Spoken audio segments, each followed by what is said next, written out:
Allahu Akbar. Orang Islam yang tengah tengok video ni sekarang, dia sengaja tak mau share video ni, tak mau repost video ni, tak mau bagi video ni dekat orang Islam yang ada dekat luar sana, tak mau bagi video ni dekat umat Nabi Muhammad yang ada dekat luar sana. Jujur, dia ni seorang yang terpaling pentingkan diri sendiri. Woi, kenapa ustaz? Tak kisah nak marah saya, marahlah. Yang penting hadis ni, pesanan Rasulullah ni sampai dekat semua orang yang ada dekat luar sana. Kenapa ustaz nampak macam penting sangat ni? Baginda Nabi SAW bagi tahu dekat kita, ada orang yang semayang 60 tahun Allah tak terima semayang dia. Wih, kenapa ustaz? Okey, sebelum tu dah share ke tak lagi? Dah repost ke tak lagi? Dah, mantap. Dah bagi dekat anak dah, dah bagi dekat jiran-jiran dah, dah bagi dekat mak ayah dah bagi dekat semua orang dah. Okey, mantap. Sabda Nabi SAW, sesungguhnya benar-benar ada seseorang yang telah mengerjakan solat. Dia dah semayang selama 60 tahun, tetapi tidak ada diterima solatnya. Makna dia semayang 60 tahun, bukan baru nak semayang. Dia dah semayang 60 tahun, tapi Allah tak terima semayang dia.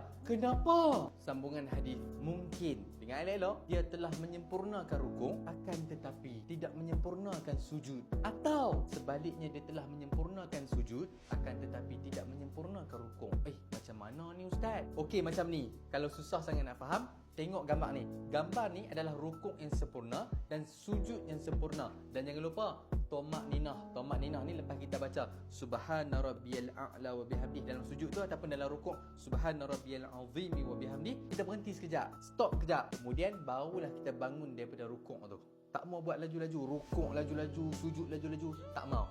Rukuk elok-elok, sujud elok-elok. Macam mana? Boleh faham tak? Kalau tidak, sembahyang kita tak diterima Allah. Macam mana, dapat sesuatu tak? Kalau dah dapat, sebarkan video ni sebanyak yang mungkin. Semoga Allah Ta'ala terima segala amal ibadah kita sepanjang kita hidup sampailah kita meninggal dunia. Amin ya Rabbal Alamin. Tolonglah bagi video ni dekat family kita nah. Kesian dekat mak ayah kita, pakcik kita, adik-beradik kita sembahyang 60 tahun tapi Allah tak terima. Allah.